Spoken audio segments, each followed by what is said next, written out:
Discretion. What does discretion mean? It means the ability to know when to speak and when not to speak. Can you recall a time when you said something and then regretted saying it? Can you recall a time when you said something to someone and then realized that it was the wrong thing to say? Perhaps it was wrong for them, or perhaps it revealed too much about you. Can you recall a time when you revealed something to another, but it was not appropriate? Or perhaps it was a time when you said something and it fell into the wrong hands or was misinterpreted, and it came back to haunt you later? If you think about these things, you will see that they present a great problem in communication. Generally, there are 3 different stages of development in communication. The first stage is the inability to express yourself. The second stage is when you feel you have to express yourself. And the third stage is when you do not need to express yourself except on rare occasions to certain people. These 3 stages represent the 3 stages of development in a human being, the stages of dependence, independence and interdependence. In the first stage, you are barely aware of what your own experience is, and you have great difficulty in expressing this to another.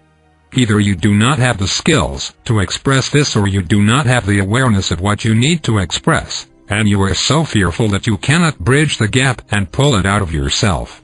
This first stage, then, is one of self-repression. It is not a stage where discernment and discretion are exercised much at all.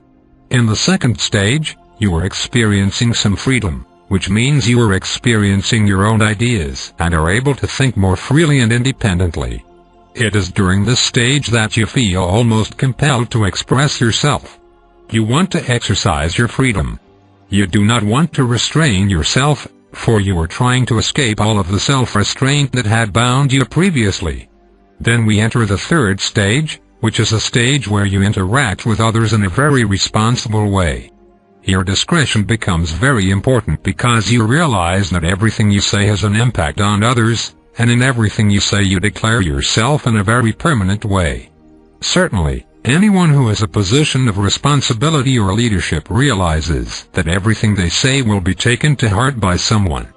They must be much more judicious in what they say and in what they want to emphasize.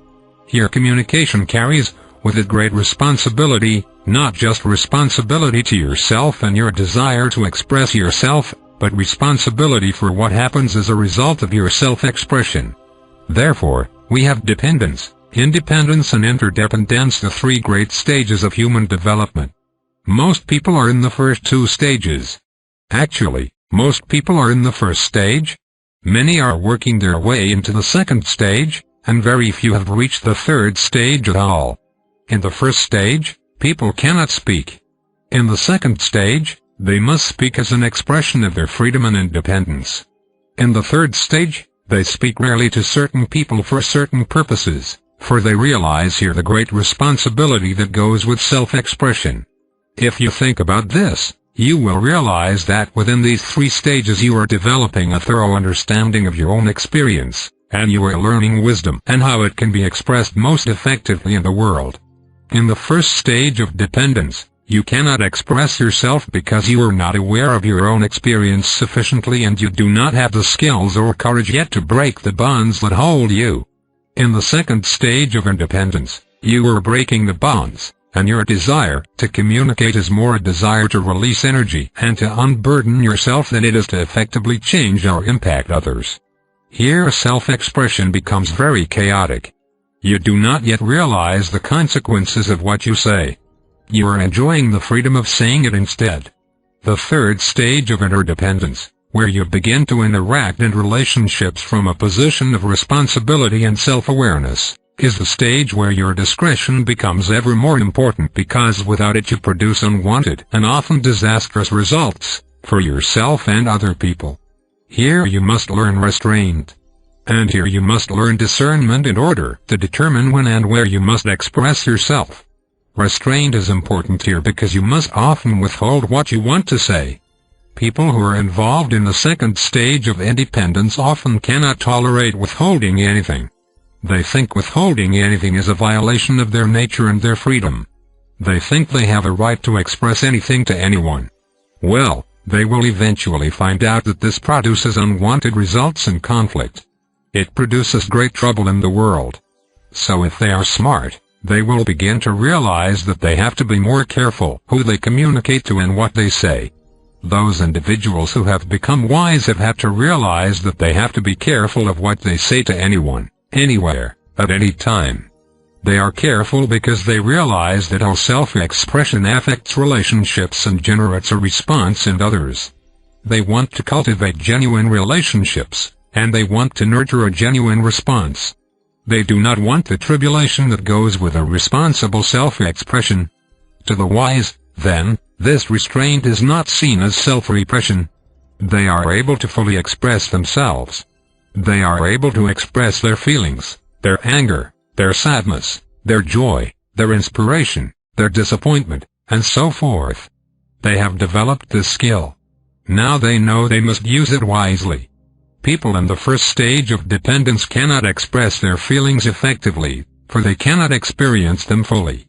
People in the second stage of independence are beginning to experience their own range of emotions and their own ideas, and their desire to express these is great. However, this desire is not yet born of wisdom. The wise person must exercise discretion at all times. Here there will be feelings of loneliness and exclusion because the wise cannot express the depth of their experience effectively to many people. They must hold their experience within themselves and let it grow there. This generates focus and energy, which is power. It also develops respect for other people's experience and position in life and respect for one's own experience and position as well. Responsibility must accompany power in order for power to be used wisely and to have a beneficial effect. How true this is in self-expression. Here knowledge is your guide, for knowledge will move you to speak to certain people and will remain silent with everyone else. As you progress towards knowledge, and as you cultivate your relationship with knowledge and learn to receive knowledge, you too will express potent things to certain people and will be silent with everyone else. This will be done without judgment or condemnation. You will not judge one person as worthy and another as unworthy. It has nothing to do with that. It is just that you are called to express certain things to certain people whom you sense can understand and receive your self-expression in a constructive and beneficial way. With everyone else, you hold its self-expression within yourself and let its potency grow. It is interesting that people in the second stage of development, independence, who feel so powerful as they begin to spread their own wings to some degree, dissipate their power and focus all the time through irresponsible self-expression. For them, self-expression is more about unburdening themselves, getting their experience out of their system. They do not want to hold it. They think holding back is a form of self-repression. Because they are trying to escape from dependency, they are afraid of withholding anything and tend to feel very affronted when they have to. This is an adolescent stage of development. Adolescence is highlighted by new expressions and experiences of power, but without the wisdom and responsibility to carry power or use it wisely. The second stage of development is like a mature adulthood. Many people are trying to get into the second stage because you must go through it. Many people even teach it. They are very critical of anything that denies a person's right to self-expression or a person's right to have, to do and to be whatever they want. People teach this because they are trying to learn it, but they have not yet realized that there is a vast stage beyond this. In fact, the third stage, the stage of interdependence, is so much greater than the first two that there is no comparison between them. You will never graduate from the third stage of development, for there is so much growth and progress to be made here. Many people want power and all that they associate with power, but few want the responsibility that must go with it.